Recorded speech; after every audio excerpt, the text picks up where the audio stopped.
நான் பார்த்ததுலேயே one of the most horrible web சீரிஸ்னா அது இதுதான். இந்த சீரீஸோட ஓப்பனிங் சீன்லேயே ஒரு அமானுஷ்யமான ஊரை காட்டுறாங்க. அந்த ஊரில் இருக்கக்கூடிய ஒரு ஷெரீஃப் மணி 6 ஆகிடுச்சு, சன்செட் மறைய போது, சீக்கிரமாக உங்கள் வீட்டுக்கு போய் எல்லாருமே கதவை லாக் பண்ணிக்கிங்க, விடிகிற வரைக்கும் யாரும் வெளியில் வரக்கூடாது அப்படின்னு எல்லாருமே வார்னிங் கொடுத்துட்டு போயிட்டு இருக்காரு. ஷெரீஃப் சொல்கிறத கேட்டு எல்லாருமே அவங்க வீட்டுக்குள்ளே போய் கதவை சாத்திக்கிறாங்க. எல்லாரையும் அலர்ட் பண்ணிட்டு ஷெரீஃபும் அவரோட ஆஃபீஸுக்கு போயிட்டு கதவை சாத்திடுறாரு. ஆனால் ஒரு ஃபேமிலி மட்டும் அவங்க ஹஸ்பண்டு இன்னுமே வரலன்னு சொல்லிட்டு வெளியில் வெயிட் பண்ணிட்டு இருக்காங்க.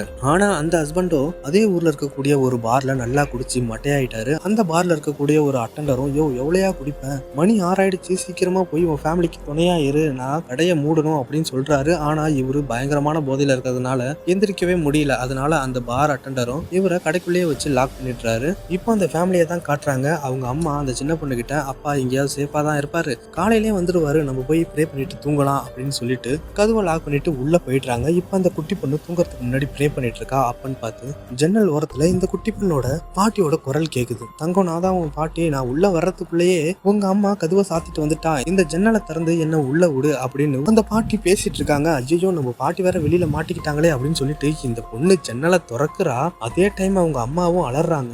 அப்படியே இந்த சீனை கட் பண்ணி காலையில காமிக்கிறாங்க. அந்த குடிகார புருஷன் போதையெல்லாம் தெரிஞ்சு அவங்க வீட்டுக்கு வந்துட்டு இருக்காரு. ஆனா அவங்க வீட்டு வாசல்ல பயங்கர கூட்டம். என்னன்னு பார்த்துட்டு வேக வேகமா வீட்டுக்குள்ள போறாரு. அப்பன்னு பார்த்து இந்த ஷெரீஃப், டே நாய, நீ ஒரு நாள் இல்லாததுனால உன்னோட ஃபேமிலிக்கு என்ன ஆயிருக்குன்னு வந்து பாருடா அப்படின்னு சொல்லிட்டு இவரை இழுத்துட்டு போயிட்டு அந்த பெட்ரூமை காமிக்கிறாங்க. பாருங்க, இவருடைய ஒய்ஃபையும் குழந்தையும் நைட்டு அவங்க ஆயான்னு சொல்லிட்டு ஒரு மான்ஸ்டர் வந்தது பாத்தீங்களா, அந்த மான்ஸ்டர் அடையாளமே தெரியாம செதைச்சு வச்சிருக்கு. இதை பார்த்துட்டு அவங்க ஹஸ்பண்ட் பயங்கரமா கதறி அழுவுறாரு. ஸோ இந்த கிராமத்துல என்ன நடக்குது, எதுக்காக எல்லாரும் 6 மணி ஆனா வீட்டுக்குள்ள போயிடுறாங்க, வீட்டுக்குள்ள போனா மட்டும் அவங்களால எப்படி உயிரோட இருக்க முடியுது, இவங்கெல்லாம் எங்கே இருந்து வந்தாங்க, எதுக்காக இங்கே ஸ்ட்ரக்கா இருக்காங்க அப்படிங்கிற எல்லா டீட்டெயிலையும் பார்ட் 2ல சொல்றேன். ஸோ பார்ட் 2 வேணும்னா மறக்காம நம்ம சேனலை சப்ஸ்கிரைப் பண்ணிட்டு பார்ட் 2 கமெண்ட் பண்ணுங்க. கண்டிப்பா அதுக்கான வீடியோவை சீக்கிரமாவே போடுறோம்.